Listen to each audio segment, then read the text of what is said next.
നീ കാര്യം പറയേ. ഓഫീസിലെത്തി സ്റ്റാഫുകളോടെല്ലാം യാത്ര പറഞ്ഞിറങ്ങണം. ഇനി ചിലപ്പോ ആ ഓഫീസിലേക്ക് ആന്റിക്ക് തിരിച്ചു പോകാൻ പറ്റിയെന്ന് വരില്ല.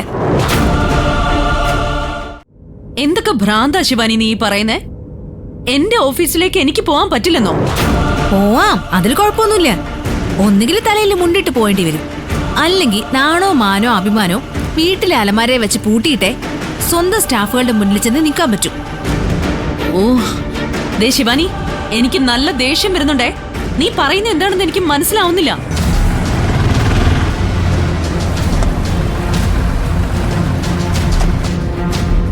എന്താ നീ ഒന്നും മിണ്ടാത്തത്?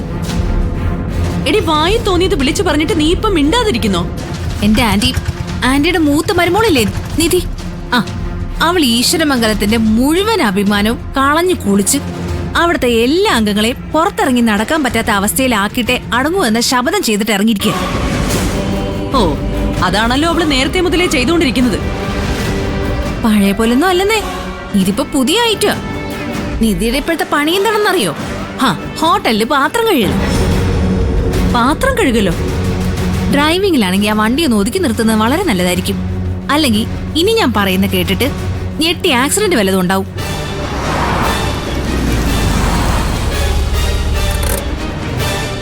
ശിവാനി, നീ കാര്യം എന്താന്ന് വെച്ചാ പറയും. നമ്മള് ഭക്ഷണം കഴിക്കാനായിട്ട് പോയ ഹോട്ടലില്ലേ, അവിടെ വെച്ച് ഞാൻ നിധിയെ കണ്ടു. ആയ ജോലിയൊക്കെ വിട്ടിട്ട് അവളിപ്പോ ഹോട്ടലില് പാത്രം കഴുകാനും എച്ചില് തുടയ്ക്കാനും ടേബിള് വൃത്തിയാക്കാനും ഒക്കെ നിൽക്കുക. എന്തൊരു നാണക്കേട് ആന്റി ഇത്. ഇങ്ങനെ അവള് മുന്നോട്ട് പോയാ ആന്റി ഇങ്ങനെ പുറത്തിറങ്ങി നടക്കും. നാട്ടുകാരുടെ മുഖത്ത് നോക്കാൻ പറ്റുമോ?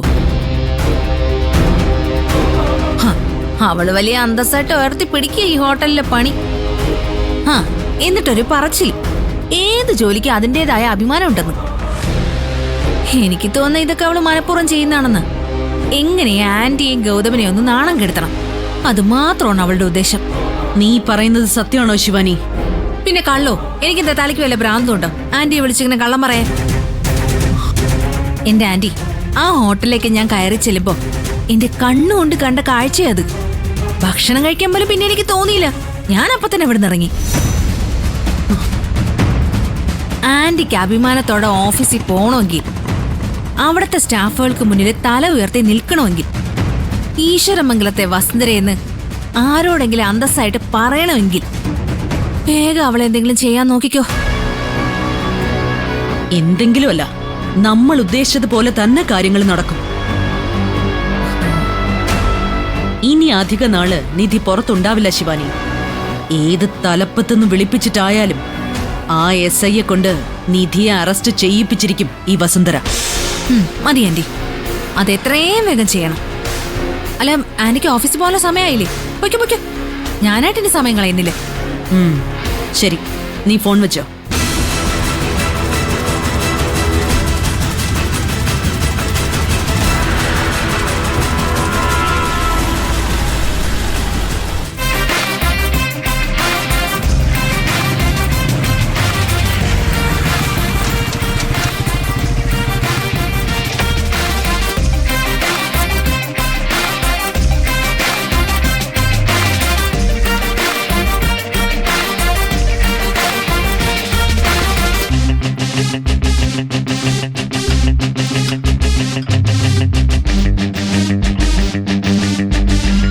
എല്ലാം മതിയല്ലോ? ഓക്കെയാണ്. പറയൂ സർ, എന്താ വേണ്ടത്? ഒരു സെറ്റ് ദോശയും ഒരു സെറ്റ് ഇടിയപ്പവും. Okay sir. മഷ്റൂമിന്റെ ഐറ്റം എന്താ ഉള്ളത്? മഷ്റൂം കറിയുണ്ട്, പിന്നെ റോസ്റ്റ് ഉണ്ട്, മസാലയുണ്ട്. ഏത് വേണം സർ? 2 കറി എടുത്തോ. ഒരു കറിയും ഒരു മസാല എടുത്താലോ? രണ്ടും ടേസ്റ്റ് ചെയ്ത് നോക്കാലോ. ഷെയർ ചെയ്ത് കഴിക്കുകയും ചെയ്യാം. ഓക്കെ, അങ്ങനെ ആയിക്കോട്ടെ. ഓക്കെ. പിന്നെ സർ, ദോശ ഇടിയപ്പവും ഇപ്പൊ കൊണ്ടുവരാം. മഷ്റൂമിന്റെ ഡിഷസിന് ഒരല്പം ഡിലേ ഉണ്ടാവും. ഓക്കെ അല്ലേ? Okay sir.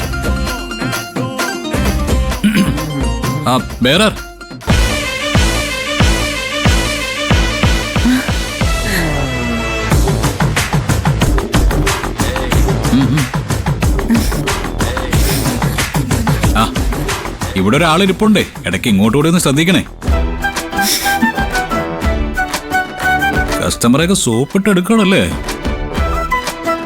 അതെ, ചെയ്യുന്ന ജോലിയോടുള്ള ആത്മാർത്ഥതയാ, അതാണ് നിധി. അല്ല, ഗൗതം ഇത് എപ്പോ വന്നു? ഞാൻ ദേ ഇപ്പം ഇങ്ങോട്ട് വന്നതേ ഉള്ളൂ. Just 1 minute. ആ ഫ്ലാറ്റ് വാങ്ങാൻ വരുന്ന ആളെത്തിയോ? On the way. സംഗതി സക്സസ് ആയാൽ 3 ഫ്ലാറ്റ് ബുക്കിംഗ് ആവും.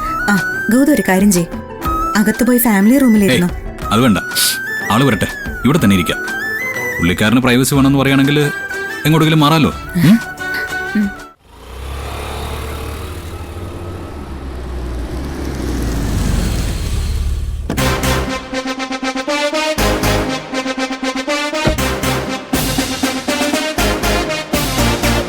ഗൗതം, ഞാൻ ഈ ഓർഡർ കൊണ്ടുപോയി കിച്ചണിൽ കൊടുത്തിട്ട് വരാം. വേഗം പറഞ്ഞേ. എന്തിനു? ഹലോ. ആ നിധി, സത്യനാഥ് സാർ വന്നു. എങ്കിൽ പിന്നെ ഞാൻ അങ്ങോട്ട് പോട്ടെ. നിങ്ങൾ സംസാരിച്ച പുള്ളി പോയി കഴിഞ്ഞിട്ട് ഞാൻ വരാം. അതെന്തിന്? എഗ്രിമെന്റ് സൈൻ ചെയ്യുന്ന സമയത്തിന് നിധി കൂടെ വേണം. അത് വേണ്ട ഗൗതം. ഒരു വലിയ ബിസിനസ് ഡീലാണിത്. ആ സമയത്ത് ഗൗതമിന്റെ ഭാര്യ ഒരു ഹോട്ടൽ ജോലിക്കാരിയാണെന്ന് അറിയുന്നത് ശരിയല്ല. അറിഞ്ഞപ്പോ എന്താ കുഴപ്പം? ഓരോ തൊഴിലിനും അതിൻ്റെതായ അന്തസ്സുണ്ട് എന്ന് നീ തന്നെയല്ലേ എന്നോട് പറയാറ്. ഇതങ്ങനെയല്ല ഗൗതം. ഗൗതമിന്റെ ബിസിനസ്സിൽ ഒരു ഡൗട്ട് തോന്നാൻ അത് കാരണമാവും. 200 കോടി രൂപയുടെ കൺസ്ട്രക്ഷൻ ബിസിനസ് ചെയ്യുന്ന ഒരാളിന്റെ ഭാര്യ ഹോട്ടൽ ജോലി ചെയ്യുന്നു എന്നൊക്കെ പറയുമ്പോൾ സ്വാഭാവികമായും അദ്ദേഹത്തിന് ജെനുവിനിറ്റിയിൽ ഒരു സംശയം തോന്നില്ലേ? അത് വേണ്ട ഗൗതം. ഞാനേ ഇടയ്ക്ക് ഇങ്ങോട്ട് വന്നോളാം, ഈ ഹോട്ടലിന്റെ ബെയറായിട്ട്. Wish you all the best.